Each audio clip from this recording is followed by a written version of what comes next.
untuk mengeluarkan Perpu nomor 2 tahun 2017 tentang perubahan atas Undang-Undang nomor 17 tahun 2013 tentang organisasi kemasyarakatan. Perpu ini tidak bermaksud untuk mendiskreditkan organisasi kemasyarakatan Islam.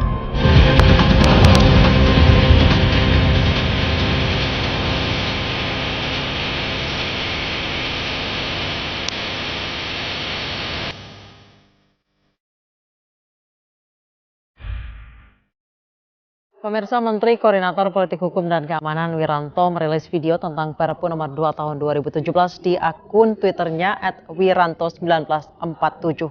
Wiranto menyatakan video tersebut dapat menjawab tuntas tuduhan terhadap pemerintah yang dinilai anti-demokrasi. Dan berikut adalah video penjelasan pemerintah terkait Perpu pembubaran ormas.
Perpu ini tidak sama sekali bermaksud untuk membatasi kebebasan ormas, bukan. Tidak ada maksud kita membatasi kegiatan ormas yang sudah ada. Yang nyata-nyata memberikan manfaat bagi kehidupan bangsa. Juga bukan merupakan tindakan kesewenang-wenangan pemerintah, ya, mau menang sendiri, bukan. Tapi semata-mata untuk merawat persatuan, untuk merawat kesatuan bangsa, dan untuk juga menjaga eksistensi bangsa Indonesia.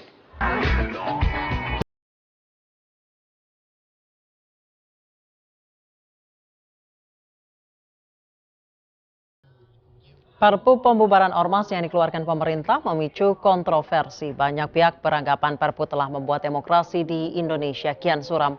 Untuk membahas hal tersebut, kita akan berbincang dengan Ketua YLBHI Bidang Jaringan dan Kampanye Arief Yogiawan melalui sambungan telepon. Selamat malam, Mas Arief. Selamat malam, Mbak. Oke, tanggapan dari YLBHI sendiri terkait dengan penerbitan Perpu 2017 ini, bagaimana? Pertama, YLBHI melakukan keberatan, menyatakan keberatan atas terbitnya Perpu nomor 2 ini. Ya, alasan keberatan tersebut dijelaskan pada beberapa hal. Yang pertama adalah Perpu tersebut tidak memenuhi syarat sebagaimana dalam putusan Mahkamah Konstitusi nomor 38/PUU strip 7/2009. Jadi ada 3 syarat yang tidak terpenuhi untuk penerbitan Perpu nomor 2 tahun 2017 ini. Oke, apa saja syaratnya, Mas Arief? Yang pertama syaratnya adalah ada situasi atau kebutuhan mendesak untuk menyelesaikan masalah hukum secara cepat, ya. Yang kedua ada kekosongan hukum karena undang-undang yang dibutuhkan belum ada.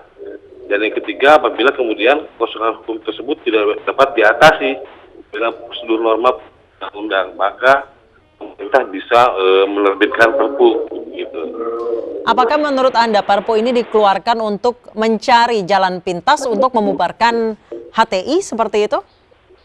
Ya, tidak hanya HTI ya. Mungkin sekarang HTI, tapi ke depan dampaknya terhadap ormas-ormas lain kan seperti itu. Saya melihat tujuan pemerintah memang untuk memberikan perlindungan terhadap hak asasi warga negara, menegakkan demokrasi dan lain sebagainya. Tetapi juga untuk menegakkan hak asasi manusia, jangan juga kemudian melakukan pelanggaran terhadap hak asasi manusia di wilayah yang Jadi berbeda. menurut Anda Perpu yang dikeluarkan oleh pemerintah ini melanggar hak asasi manusia seperti itu, Mas? Mengandung pembatasan terhadap kebebasan berserikat. Mhm. Ada unsur union busting, pemberangusan berserikat, ya, sehingga ini akan berdampak juga terhadap ormas-ormas lain. Seperti itu. Oke. Nah, sehingga kalau kita mau melindungi hak asasi warga negara, maka kita tidak boleh juga di sisi lain melanggar hak asasi manusia tersebut atau membatasi hak asasi manusia tersebut.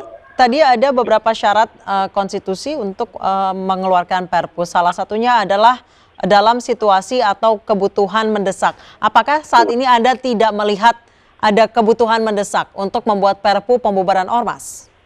Kami di LBH tidak melihat ada satu situasi yang mendesak ya. Karena sebenarnya kalau mau, pemerintah bisa mengerahkan seluruh jajarannya, seluruh aparat penegak hukumnya untuk melakukan upaya penegakan hukum, untuk melakukan pembubaran terhadap kegiatan ormas itu juga harus dengan satu prosedur hukum yang pasti, sehingga tidak bisa dilakukan secara sepihak oleh pemerintah dalam hal ini, begitu. Oke, jadi Perpu ini menurut Anda adalah memberikan celah bagi pemerintah untuk membubarkan ormas secara sepihak? Betul, seperti itu. Oke, jadi menurut Anda ini adalah sebuah bentuk kesewenang-wenangan yang dilakukan oleh pemerintah? Iya, persis. Oke, kemudian terkait pembubaran ormas HTI yang dianggap radikal oleh pemerintah. Kemudian dikeluarkan Perpu ini. Apakah menurut Anda berlebihan? Ya, karena begini, pemerintah kan harus membuktikan terlebih dahulu, ya kan, apa yang dituduhkan terhadap ormas tersebut. Misalkan berbahaya di mana, kan seperti itu. Ada satu proses hukum yang berjalan, ada proses peradilan yang kemudian menetapkan bahwa ormas ini sudah melakukan pelanggaran A, B, C, D, dan lain sebagainya, kan seperti itu. Kemudian dari YLBHI, apakah ada langkah-langkah yang kemudian akan diajukan untuk menentang Perpu nomor 2 tahun 2017 ini? Kami belum berpikir sejauh itu, tapi dalam waktu dekat kami sedang mencoba untuk merumuskan kira-kira alternatifnya apa selain Perpu gitu ya. Karena begini, satu sisi kami sepakat bahwa harus ada tindakan tegas dari negara terhadap perilaku-perilaku main hakim sendiri gitu ya, seperti itu. Perilaku-perilaku persekusi dan lain sebagainya, kami sepakat. Tetapi caranya tidak dengan melakukan pembekuan terhadap kegiatan ormas, seperti itu. Nah, oleh karena itu maka pilihannya adalah pertama upaya penegakan hukum berjalan dengan baik, ya kan. Pemerintah bisa memberikan instruksi kepada pihak kepolisian agar ada proses hukum yang berjalan. Oke, ya kan? Jika pada undang-undang sebelumnya untuk membubarkan ormas dibutuhkan langkah yaitu harus melalui pengadilan. Untuk saat ini ormas bisa dibubarkan pemerintah begitu sesaat terindikasi anti Pancasila. Apakah Anda melihat ini karena pemerintah tidak mau berlama-lama atau memang ada urgensi tertentu hingga akhirnya diterbitkan Perpu ini? Bagaimanapun juga, kalau menurut saya, karena negara kita adalah negara hukum, maka proses hukum itu menjadi penting. Itu satu. Yang kedua adalah proses pembuktian yang sah secara hukum itu ya pembuktian di depan persidangan, di depan majelis hakim pengadilan, seperti itu. Sehingga itu harus dibuktikan di situ dulu. Supaya lebih legitimate. Mas Arief, dari Hizbut Tahrir Indonesia sendiri akan melakukan langkah judicial review dengan mengajukan ke Mahkamah Konstitusi. Apakah YLBHI juga akan mendukung hal tersebut? Belum. Yang kami akan lakukan paling tadi kami mencoba untuk membuat gambaran-gambaran alternatif.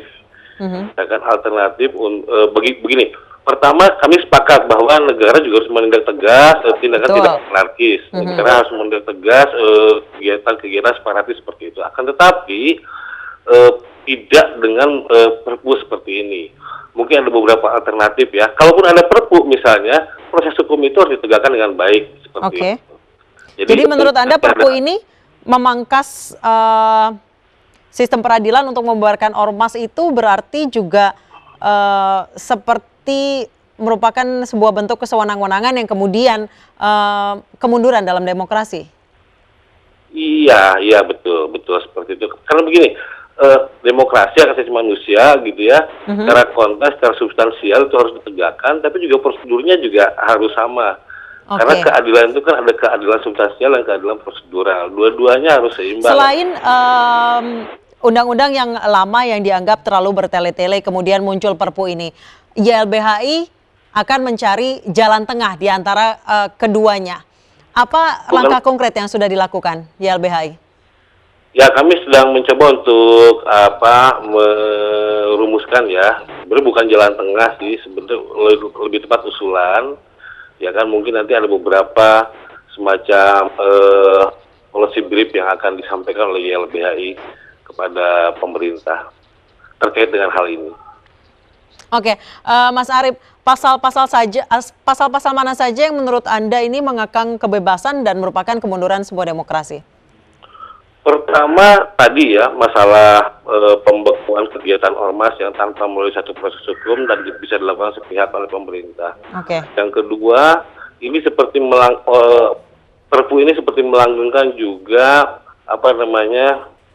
dia ada terminologi baru, adalah penistaan agama. Sementara kita tahu dalam pasal 156A itu juga tidak dikenal istilah penistaan agama, yang ada penodaan agama kan seperti itu. Nah, ini juga pasal-pasal ini juga seperti terlanggengkan dengan adanya Perpu ini. Bahkan kemudian itu memperbesar hukuman terhadap pasal penodaan agama tersebut. Begitu. Ini kemudian beberapa hal yang ya artinya Perpu ini melahirkan terminologi baru ya, penistaan agama misalnya. Seperti itu ya, sebelumnya kita tidak kenal pasal tersebut. Kemudian sanksi pidana yang dijatuhkan ada 5 sampai 20 tahun bagi anggota. Menurut Anda bagaimana? Iya, ini juga tadi memperbesar hukuman. Misalkan kalau seseorang yang disangka penodaan agama gitu, ancaman maksimalnya 5 tahun, sekarang jadi 20 tahun kan seperti itu.